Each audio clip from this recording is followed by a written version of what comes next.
안녕하세요. 사연을 부탁해입니다. 오늘의 사연을 소개하겠습니다. 우리 시댁은 아들만 둘입니다. 우리 남편이 둘째 아들이고요. 저는 오늘 우리 형님 이야기를 할까 하는데요. 우리 형님은 굉장히 잘났어요. 학벌도 좋고 직장도 좋아요. 그런 것은 형님이 열심히 살았다는 것이기도 하니까 칭찬할 만합니다. 그런데 문제는 형님의 인성이었는데요. 형님의 인성은 정말이지 눈 뜨고는 못 볼 정도입니다. 머리가 정말 똑똑한 사람이라고 하던데 하는 행동들을 보면 똑똑한 사람이 맞나 싶을 정도로 정말 이상한 부분이 많아요. 지금부터 제 이야기를 들으면서 정말? 이라고 하실 분들도 많을 것 같은데요. 아마도 공부머리하고 사회생활 머리는 다르지 않나 하는 생각이 들 정도입니다. 우리 부부가 결혼을 먼저 했어요. 그래서 애도 우리 부부가 먼저 낳았어요. 우리는 맞벌이를 하기 때문에 시어머니가 어린이집에 다녀온 우리 아이를 돌봐주고 있어요. 시어머니는 정말 좋으신 분이에요. 우리가 직장을 다니면서 아이도 돌봐야 하니까 혹시 몸이라도 상할까봐 늘 안절부절하세요. 제가 회사에서 퇴근하고 오면 이미 아이 목욕까지 다 시켜놓으세요. 힘드시니까 하지 말라고 말려도 봤는데 내가 이 정도는 할 수 있다 얘. 너는 회사에서 그 고생을 하고 집에 와서 애도 봐야 하는데 괜찮어? 라고 말을 하는 분이니까요. 그렇게 시어머니에게 도움을 받아야 했기에 시댁과 아파트 같은 동에 살고 있어요. 처음에는 조금 멀리 살았는데 시어머니가 너무 힘들어하셔서 우리가 시댁 옆으로 이사를 왔거든요. 그리고 결혼 전 그런 모습을 지켜보던 형님도 결혼을 한 후에 같은 아파트에 신혼집을 마련하더라고요. 어머님, 우리도 애기 낳으면 봐주실 거죠? 라고 말을 하면서요. 그런 형님의 말에 시어머니가 그럼 내가 도와줄 수 있을 때까지는 도와주마 라고 처음에는 기분 좋게 말을 했어요. 우리 시어머니 성격에 절대 거절을 하실 분이 아니시거든요. 당신 몸이 부서져도 자식을 먼저 생각하시는 분이니까요. 저는 그런 시어머니를 보면 마음이 너무 아파요. 항상 자식을 먼저 생각하는 부모 마음이야 당연한 것이겠지만 가끔 시어머니도 시어머니 인생을 사셨으면 하는 생각이 들기도 하거든요. 우리 친정엄마는 나는 니들 정말 열심히 키웠다. 나도 이제 내 인생 좀 즐겨야겠어. 라고 말을 하면서 여행도 다니고 노래교실도 다니고 그렇게 살거든요. 처음에는 조금 서운했는데 서운하게 생각할 부분은 아니라는 생각이 들었어요. 아무튼 형님은 그렇게 우리 아파트 옆동에서 신혼생활을 시작했어요. 처음에는 별로 부딪힐 일이 없었어요. 가까이 살긴 했지만 서로 바빴기에 마주칠 일도 별로 없었고요. 그런데 형님이 임신을 하면서부터 사건이 시작되었는데요. 임신을 한 형님이 입덧을 한다면서 먹고 싶은 게 있을 때마다 시댁으로 전화를 해서는 시어머니에게 음식을 하라고 시켰어요. 어머님, 저 오늘은 잔치국수가 먹고 싶어요. 이따가 갈게요. 라고 말이죠. 하지만 앞에서도 말했듯이 시어머니가 워낙 성격이 좋다 보니 그래, 알았다. 몇 시쯤 오니? 라고 묻고는 음식을 해놓고 기다리기도 했어요. 그렇게 시댁에 가서 국수를 먹으면서도 형님은 아주 당연하다는 듯이 행동을 했고 시어머니에게 미안해하는 기색도 없었어요. 어머님, 새로 담근 김치는 없어요? 신김치는 입덧 때문에 못 먹겠어요. 라는 말도 서슴지 않고 했거든요. 어느 날 제가 시어머님 좋아하는 딸기를 사서 시댁으로 갔는데 형님이 시어머니에게 그렇게 말을 하고 있더라고요. 솔직히 형님의 말투는 무슨 가정부한테 심부름을 시키는 듯한 그런 말투였어요. 그런 형님의 행동에 저는 기분이 조금 나빴지만 그냥 참았어요. 다만 어머님, 밑에 분식집 잔치국수 맛있잖아요. 날씨도 더운데 힘들게 뭐하러 하셨어요? 힘드셨을 텐데요. 라고 말을 했어요. 사실 형님의 행동이 얄미워서 그런 말이 나와버렸어요. 그런 제 말을 듣던 형님이 동서, 아무 음식점에서 산 건 몸에 안 좋지. 이 집 장손이 먹을 건데 라고 말을 했어요. 저는 딸을 낳았는데 형님은 아들이라고 항상 그렇게 말을 하고 다녔거든요. 그런 형님의 말투에 기분은 나빴지만 저는 신경 쓰지 않기 위해 무진 애를 썼어요. 괜히 싸워서 시어머님 기분 상하게 하고 싶지가 않았거든요. 그런데 문제는 아기가 태어나고 나서부터였는데요. 형님은 아예 대놓고 시어머니를 부려먹었어요. 지금 다시 생각해봐도 혈압이 오르네요. 형님이 아기를 낳았다고 해서 다음날 가족끼리 병원으로 갔는데요. 병실 안에 형님 친정 식구들이 와 있었던 것 같아요. 그곳에 시부모님이 우리보다 먼저 도착을 했는데 병실 밖에서 우리가 오기를 기다리고 있었어요. 그때쯤 우리가 주차장이었거든요. 그런데 하필 형님이 난리를 쳐서 특실을 사용했었는데요. 병실이 엄청 넓었어요. 그래서 병실 문하고 침대까지 조금 떨어져 있어서 문을 여는 소리가 잘 들리지 않는 구조였어요. 안에서 우연히 들려오는 형님과 사돈어른의 말을 듣고는 시부모님이 기겁을 해서는 차마 병실 안으로 들어가지도 못하고 그냥 집으로 가버렸고 우리 부부가 병실로 올라갔을 때는 이미 그곳에 안 계셨어요. 아무리 전화를 해도 받지 않으셔서 우리 부부만 사돈어른과 형님에게 인사를 하고 나왔는데요. 시부모님이 연락이 되지 않아서 조금 급히 나왔거든요. 형님한테 물어보니 안 오셨다고 하고 그럴 분들이 아닌데 너무 걱정이 되었어요. 그렇게 급히 시댁으로 갔는데요. 시어머니가 자리에 누워 계셨어요. 그런 시어머니를 보며 어머님 무슨 일이세요? 어디 아프세요? 라고 제가 걱정스레 물었는데 시어머니가 제 손을 꼭 잡더니 내가 가만 안 둘 거다 저 작것들을 이라고 말을 했어요. 그 말에 제가 깜짝 놀라서 네? 어머님 그게 무슨 말씀이세요? 라고 놀라서 물었고 시어머니는 저에게 도저히 믿을 수 없는 말들을 했어요. 형님 병실 앞에서 시부모님이 문을 살짝 열었는데 안에 사람들의 말소리가 들려서 손님이 왔나 보다 하며 들어가지도 못하고 멈칫멈칫하고 있었다는데요. 형님 병실 안에서 사돈어른과 형님이 시어머님 욕을 그렇게 하고 있었다네요. 가만히 들어보니 정말 가관도 아니었다고 하는데 도대체 어디까지 하는지가 궁금하더래요. 그래서 숨을 죽인 채 듣고 있었다는데 정말이지 형님이란 사람은 생각이 없어도 너무 없더라고요. 가족들이 다 똑같이 그러고 있었던 것이죠. 병실에서 나눈 대화들은 이랬어요. 다음은 시어머니가 이야기를 한 부분을 대략 요약한 부분입니다. 사돈어른이 형님에게 산후조리원 갔다가 어떻게 할 거니? 너도 알다시피 엄마는 무릎이 안 좋아서 못 도와줄 것 같은데 산후도우미를 부를 거니? 라고 사돈어른이 물었어요. 산후도우미? 산후도우미는 왜 불러? 라고 형님이 말을 했다는데 그럼 네가 다 할 수 있겠어? 네 성격에 어림도 없어 이거사. 애 보면서 할 일이 얼마나 많은 줄 알아? 라고 사돈어른이 말을 했어요. 뭔 소리야? 당연히 나는 못하지. 근데 우리 시어머니가 있잖아. 우리 시어머니 엄청 착해서 내가 하라는 대로 다 하거든. 아마도 우리 집에 와서 산후조리 하라고 해도 해줄걸? 어쩌면 산후도우미보다 훨씬 잘할걸? 이라고 말을 했어요. 그런 형님의 말에 사돈어른이 뭐? 시어머니? 아무리 그래도 시어머니랑 같이 있으면 불편해서 안 돼. 얘가 이렇게 철이 없어. 엄마가 당분간 산후도우미 보내줄게. 라고 말을 했지만 뭐하러 그런 돈을 써? 돈 아깝게. 엄마 산후도우미 불러줄 돈 있으면 그 돈 그냥 놔줘. 나 애기 낳고 몸매 많이 망가져서 몸매 관리해야 해. 피부 관리도 해야 하고. 라고 형님이 말을 했어요. 그리고는 형님이 한마디를 더 추가했다는데요. 근데 우리 시어머니 말이야 혹시 젊었을 때 파출부나 그런 일 한 것 같아. 일을 엄청 잘해. 엄마는 죽었다 깨어나도 절대 그렇게 못할걸? 이라고 말을 하며 큰 소리로 우기까지 했다고 하는데요. 그리고는 한마디를 더 했는데요.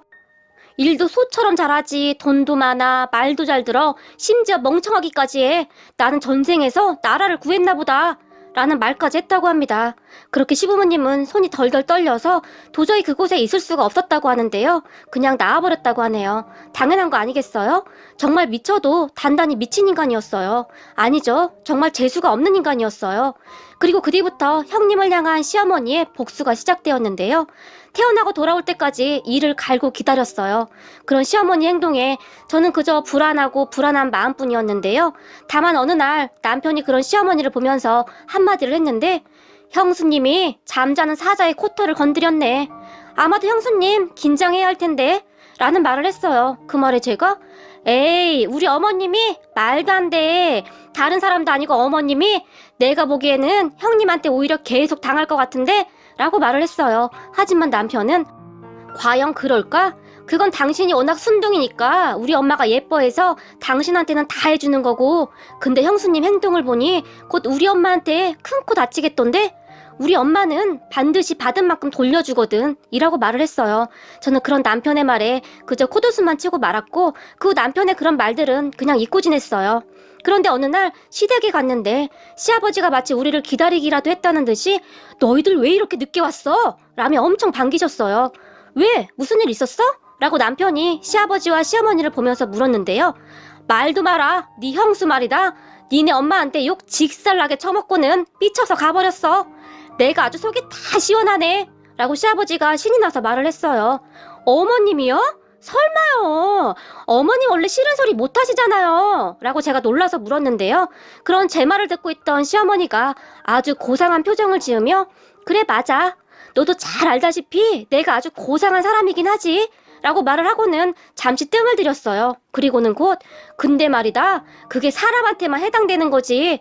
나는 사람 아닌 것들한테는 그런 대접 절대 안 해준다. 라고 말을 했어요.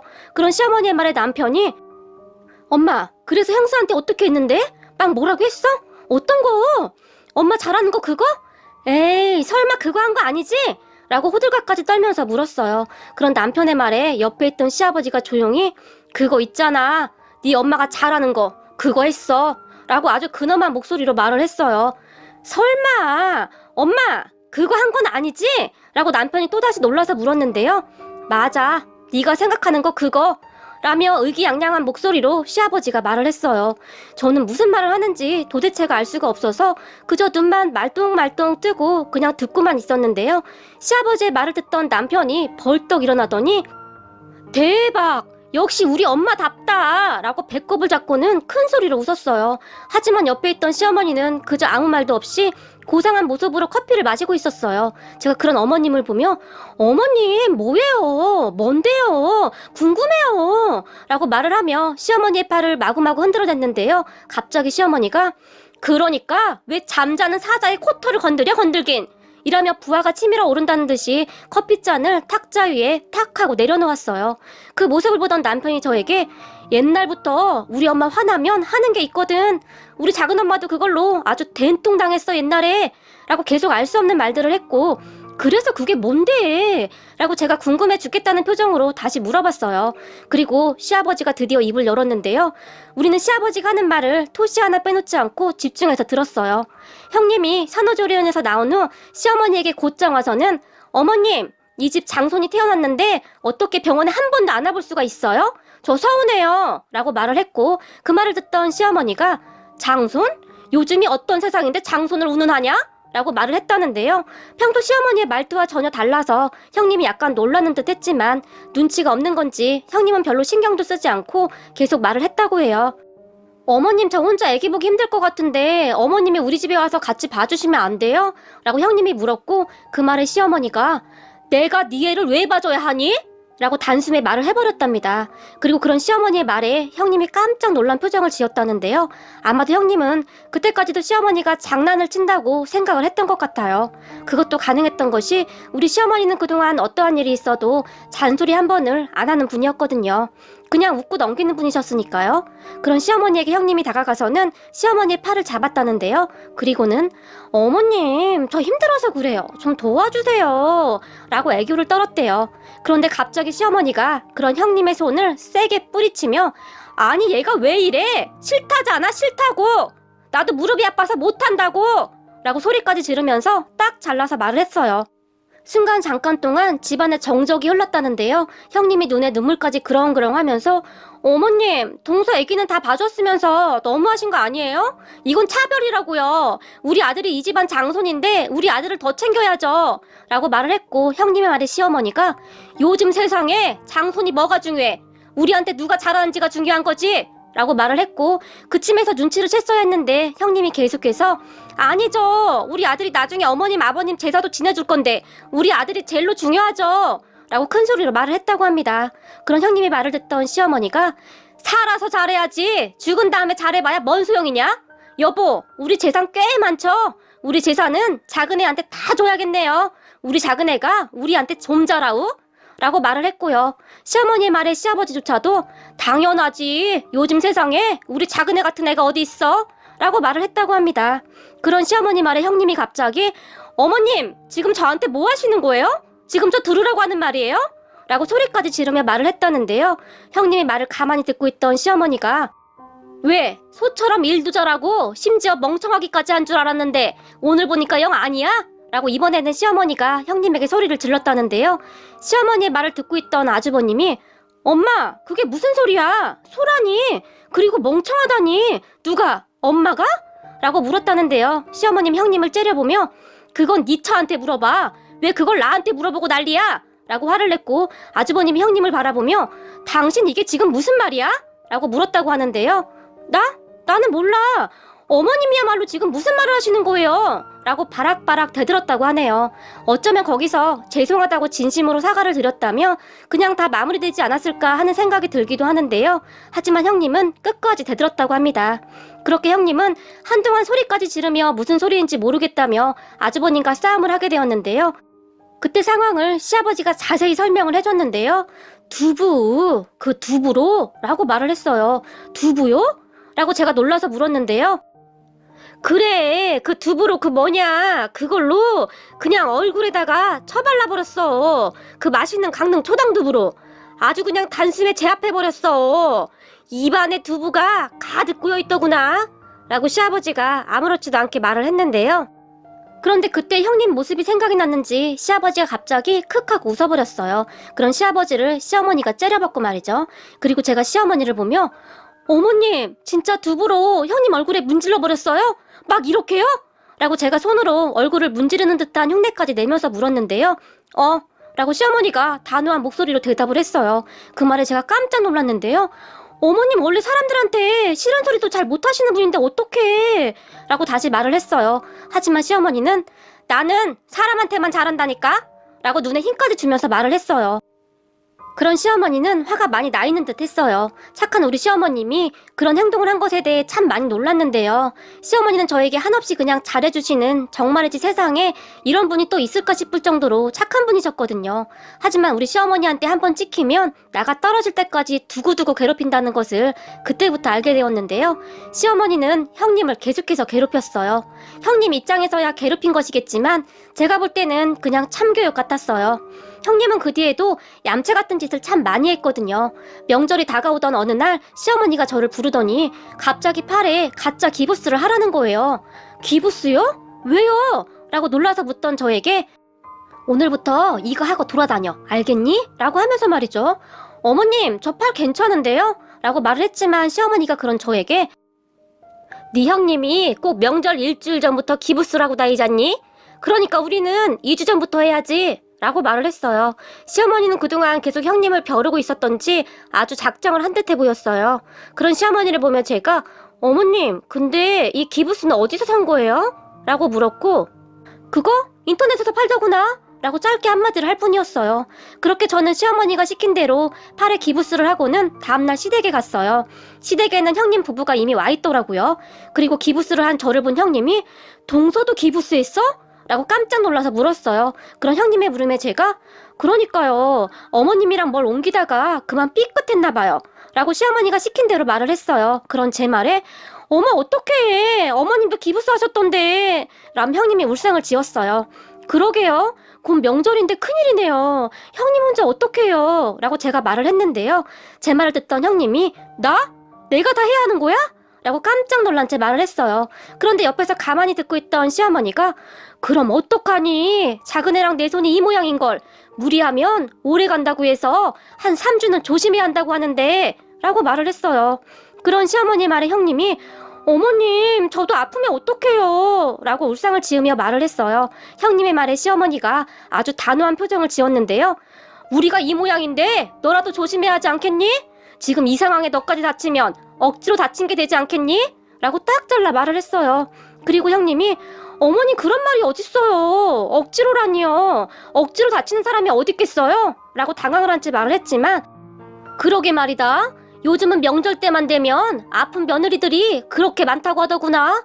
그래서 혹시나 해서 하는 말이다. 라고 다시 말을 했어요. 그리고 결국 형님은 그의 명절에 시아버지와 아주버님 그리고 우리 남편과 함께 음식을 만들게 되었어요. 옆에서 제가 좀 거들어줄까 했는데 시어머니가 그런 저를 보며 그러다 더 도지면 혼날 줄 알아? 라고 엄포까지 놓아서 거실에 그냥 앉아있었네요. 그리고 시어머니는 형님에게 무한 잔소리를 했는데요. 형님은 얼굴에 땀인지 눈물인지가 가득했는데 아마도 눈물이었던 것 같아요. 그렇게 집에 돌아간 형님은 다음날 명절에 시댁에 오지도 않았고 친정으로 갔던 모양인데 친정으로 가서는 사돈어른한테 다 말을 했겠죠. 시어머니가 음식 만드는 것을 다 시켰다 뭐 그런 식으로 말을 한 것 같았어요. 오후쯤 되니까 사돈어른한테 전화가 왔어요. 그리고는 명절이 초토화가 되어버렸는데요. 사돈어른이 시어머니에게 사돈이 전에 우리 딸 얼굴에 두부를 비볐다면서요? 내가 전에는 우선 그냥 참았었는데 어제도 우리 딸만 일 시켰다면서요? 라고 따져 물었던 것 같은데요. 그 말을 들은 시어머니가 네 그랬지요. 애가 못되게 행동해서 제가 교육 좀 시켰습니다. 왜? 소 같은 시애미는 그런 교육 좀 시키면 안 되는 건가요? 그냥 소같이 조용히 지내야 하나요? 라고 따졌어요. 그 말에 사돈어르신이 어버버 하다가 전화를 끊은 모양인데요. 그 뒤 형님과 아주버님이 싸우고 완전 난리가 났었네요. 더 큰일은 시어머니가 아주버님에게 연을 끊자고 말을 해버렸어요.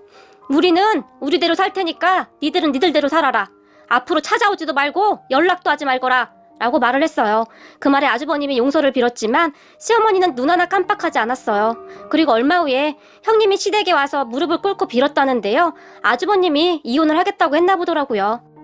형님과 결혼한 뒤로 집안 시끄러워서 못 살겠다고 하면서 당장 가서 시부모님한테 사과하지 않으면 그냥 이혼이라고 통보를 했나 보더라고요. 어머님 죄송해요. 제가 잘못했어요. 저는 그냥 어머님 편하게 생각되어서요. 동서랑도 그렇게 지내시길래요. 라고 말을 했다는데요. 시어머니는 너는 그걸 지금 사과라고 하는 거니? 됐다. 그리고 나는 어차피 니들 얼굴 볼 생각도 없으니 앞으로 찾아나오지 말거라. 라고 말을 하며 형님을 내쫓아버렸어요. 아주버님이 저에게 하도 간곡히 부탁을 하셔서 제가 시어머니를 설득하려고 했는데 그 부부는 절대 완강하셨어요. 참 난감하더라고요. 결국 며칠 후에 사돈어른까지 시댁에 찾아왔고 형님과 같이 빌었다고 하네요. 사돈, 우리가 잘못했습니다. 제가 딸 교육을 잘못했네요. 죄송합니다. 그러니 한 번만 용서 좀 해주세요. 라고 말을 했고 그 말을 들은 시어머니가 사돈, 딸이 잘못된 말이나 행동을 하면 부모가 잡아줘야 하는 게 맞지 않습니까?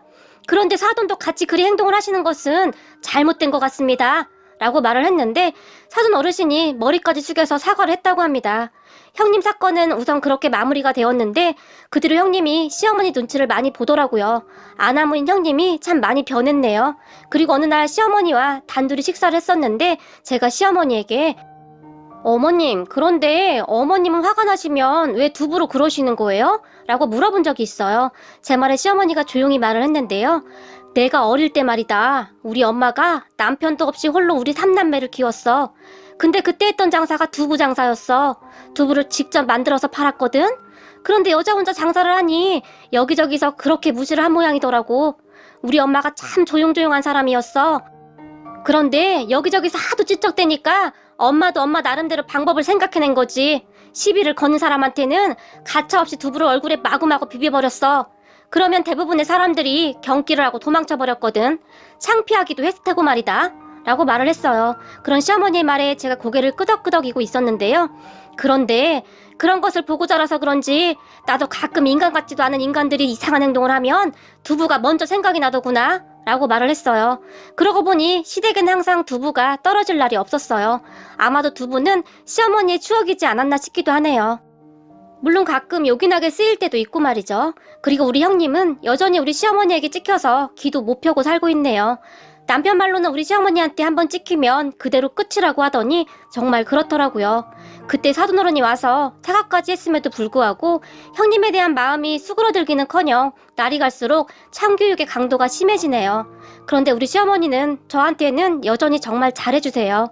그래서 저는 시어머니가 그냥 좋아요. 어머님, 저는 잘할 테니까 저는 예쁘게 봐주세요. 저한테는 두부로 그러지 말아주세요. 어머님 사랑해요. 오늘의 사연은 여기까지였습니다. 오늘도 즐겁게 보셨다면 구독, 좋아요 부탁드립니다. 고맙습니다.